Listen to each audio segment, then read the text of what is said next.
And welcome. This is Politics Today on Channels Television. I'm Shehu Okinbaloye. The Delta Senatorial by-election held in the state that has come with several reactions. Today on the show, we'll be looking at those reactions and the process towards that particular election, and also the National Sovereign Conference has been on the lips of so many Nigerians. And in the past week, we saw the committee set up by President Goodluck Jonathan kickstart their work. On the program today, joining me, Charles Eruka. Thank you for joining us on the program tonight. Thanks, Joe. Let's start with the Delta State, Delta Central Senatorial District by-election. Tell us, from what we've seen so far in that by-election, what do you make of that election?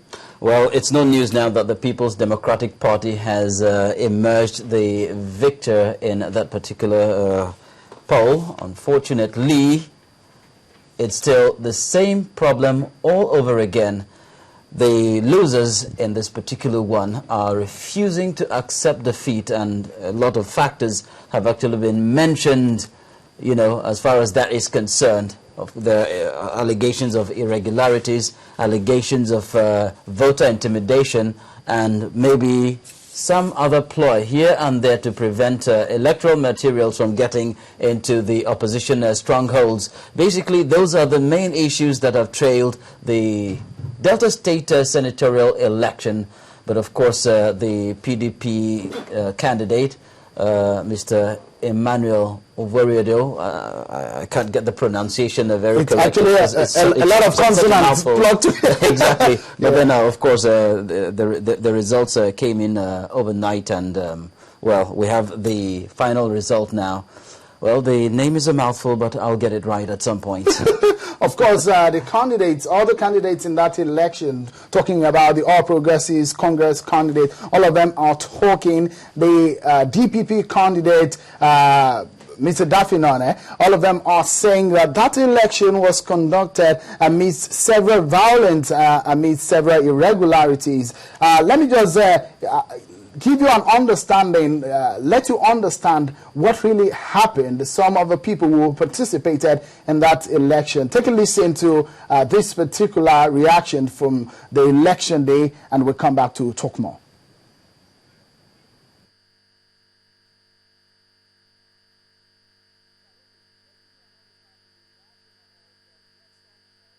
Parties are saying, for example, the All Progressives Congress are saying that the electoral officials were either overwhelmed by the intimidating presence of the security agents or were coerced into submission.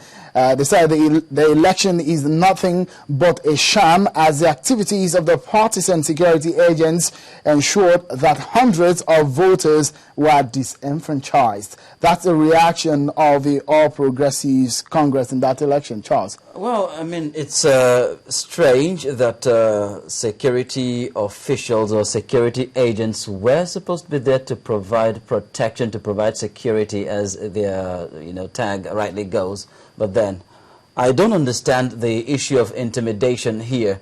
Well, we were not on the ground, to monitor the elections and report directly from there. But then, suffice it to say that, well, that is coming from the opposition, and it's actually rather strange that they are saying that security agents were used to intimidate the electoral officials and probably the voters themselves. But I mean, from the images you have on the screen there, I don't see any of that happening, unless if they would say that these images are selective or biased. As far as it goes, at every election, at every polling booth, every polling station, you'd always have security officials there. Now, it's a different matter altogether when you say that the security agents at the polling centers are intimidating the voters and the electoral officials. Were they holding guns to their heads? Were they threatening them? Now, these are some of the allegations that need substantiating significantly, because right now, of course, this is, to say the least, incredible. Of course. I mean, you can see it as from the images on your screen there.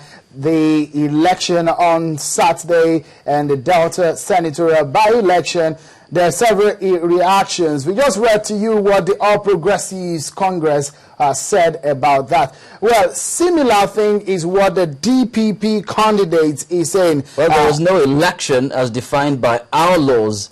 The scale of impunity, assault, molestations, and violence by the PDP thugs and cultists and the supposed security agents was just unimaginable. Now, that's coming from Mr. Ede Dafinone, the senatorial candidate of the DPP. Well, that's what it seems that the two parties, the oppositions there, have similar reactions towards the election. Well, what they can see or what they experience, what they say their agents saw in that particular election is what they are bringing to the fore. Their reactions, their experience in that particular election. We've seen in the past how militarized some of our elections have been in the past few years. Yes.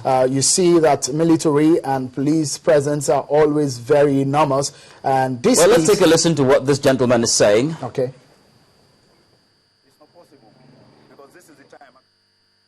We have no election, and no election is legally served in Okpagwe in particular. You cannot militarize your place and say there's election. It will not work that way. Violence will not bring good to anybody. By the grace of God, we are here to support good governance. But please, let materials get down and let people vote. This 3 o'clock. This 3 o'clock, Ewu is a terrain that only every other thing that can go there is by speedboats. We are here. The coppers who will do everything, they are here. They said the materials should pass through Bomandi, which is almost 4 local government away from where we are going. Even 6 hours drive. Some minutes before 3 o'clock, the deputy governor came and he started harassing the EO, telling the EO that you must move these materials to the riverine area. And I told him it's not possible because this is the time. Accreditation ought to have ended by 12. Accreditation starts 8 o'clock. That is the Electoral Act. And anything short of it has come short of the law. And therefore, such election will not be held to be a valid election. Well, those are some of the reactions of those who participated in that election. Well, what is on the lips of some of these people are that there is no election. If there are no election, we saw ballot boxes there. If there is no election, we saw people thumbprint their voters' paper there. And one may want to have a sense of the fact that there is no election in the sense that they are not happy with the conduct or what, Charles? Oh, definitely. I mean, the loser would always not be happy with the conduct of the elections in most cases. But then, you know, Delta State is a peculiar case. Like in all Niger Delta State, you have a significant landmass that is in the creeks, in the swamps, in the riverine areas, and these are very, very difficult terrains to negotiate. And so you always have, you know, cases of voting materials arriving in these places rather late or not on time, as the case might be. And so we have the issue of voting materials not arriving in the riverine areas early enough. And sometimes it throws the spanner into the works as far as the conduct of polls is concerned. Of course, you also had one of the officials there, one of the stakeholders, complaining that the deputy governor, well, I might take that to mean the deputy governor of Delta State harassing some of the electoral officials to move voting materials here and there. Well, we wonder that why would this kind of election, which is just in one senatorial district, there are 3 senatorial districts in Delta State. If one senatorial district election is causing this kind of reactions and this kind of challenge, well, Sharon, what do you make of it? If you see, I mean, what's puzzling is that they were complaining about the militarizing of elections. But then let's also not forget that when elections were not militarized, we had cases of ballot box snatching, you know, thugs of any of the parties. Again, I guess come and then, you know, in the full view of everyone, just go there, grab the ballot boxes, grab the electoral materials, and sometimes even grab the electoral officials and disappear. Make away with the box and come back with your own results. Exactly. Before you know what's happening, you have results, and then people have no choice but to accept them. Then you now have the presence of security agencies, and then people are complaining that it's excessive. They call it the militarizing of elections. But then, of course, maybe we have a situation of being between the rock and the hard place, or between the devil and the deep blue seas, or if you like, which is a better option? Being at the mercy of thugs who will snatch ballot boxes and sometimes electoral officials and run away, or being at the mercy of security agents. Or being intimidated by the by the presence of the security agents. Well, that's the dilemma that we are in. You either take it that talks take over the election, or you allow the military men to actually take charge of the situation. That's what we have seen in so many elections in the past few years in Nigeria. But for this particular election, the by-election in Delta State, it brings a lot of questions to the fore, and it's also bringing a big question mark on the conduct of that election regarding what INEC did right or what it did wrong. Whooping 263,024 votes. That is what the PDP candidate came out with in that particular election. And the party which came second in that election is no joke at all. It's just 29,075 votes. That is so enormous. That's about 10% of the winning party's vote. That is so much. Oh yes. Maybe you wonder.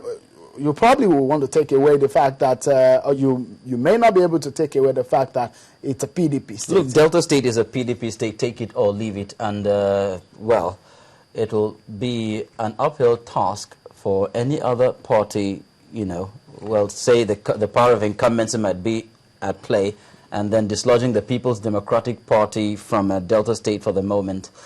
Whatever that comes out of this, Charles, I guess, is a lesson for INEC. It's a lesson for voters. Definitely. It's a lesson for the political parties. Ahead of the 2015 elections, and maybe some of the elections we'll be having in 2014 as well. You're very right. Why not? Let's not forget that we have Anambra State around the corner. Of course, yes. Let's prepare our minds that elections are around the corner. The experience here we've seen in Delta State brings to mind some of the challenges we've seen in elections so far. How INEC is able to rise up to the occasion is when they move across the River Niger in a month or so. That is a huge work. All right, one major question that is on the minds of some critics is what will be the purpose of this national conference? Will it be to override the efforts of the National Assembly that has been busy trying to amend the Constitution, or will it be to set up a sovereign national conference? Well, I know you have a lot going on your minds right now, but you can share it. Just go on Twitter and tweet at me, Sheung, or send an email to politicstoday@channelstv.com. Meanwhile, we caught up with representatives or spokesperson of the different ethnic divides or major ethnic groups in Nigeria, and these were their reactions relating to the national conference. Take a listen, and we'll be right back. We need a sovereign national conference to fashion out a new constitution. The constitution that is one of Nigeria's prominent legal practitioners asking for a sovereign national conference in 2010. But in 2013, the leader of the All Progressives Congress, Mr. Bola Tinubu, seems not to agree with that. I see a contradiction here. I will discuss with my party. I see a diversion here. I will discuss with my party. I see deception here. I will discuss with my party. I see lack of honesty and integrity here. The constitution of the committee chaired by Senator Okoromo has also generated reactions. I told you we'll never canvass for the conference. And we therefore don't know the name, the content, and the area it will cover. We don't even know the score. It's just a cosmetic approach to our solution. It's not a direct approach. The real approach to the solution is national sovereign conference. It's a right step in the right direction. And by setting up this committee, I think the president is trying to convince Nigerians that he means business. A big question is how badly do we need this national conference, and is it capable of solving the nation's problems? National conference, whatever I want to call it, the confabulation representing Nigeria And like Bola Ige pointed out, we'll ask, one, do we want to live together? And if so, how? Those are the two questions. And once they elaborate the blueprint that will create a new Nigeria, such blueprint will be put into a national referendum or a plebiscite. Naturally, you expect as a young man the unity of this country is not negotiable. Another big question is the issue of representation and the constitution of delegates to the conference. Every nationality must be respected, like I said, but we cannot look at a way, of course, maybe at the proportional representation. For instance, and we're going to have 5,000 people, Yoruba almost 50 million people. Now, we may look at proportional representation based on the local strength of each people, but when it comes to voting at the conference, each nationality should have no more than one vote. This country is standing on a tripod, the Hausa, the Igbos and Yorubas. And if for us to move ahead, this three tripod has to come together. It's better to talk to Jojo than box. It is hoped that with this issue of national conference, it will get everyone talking, and at the end of the day, the many problems of Nigerians may just be on its way to be solved. I'm Shehu Okimbaloye, reporting for Channels Television News. Well, those are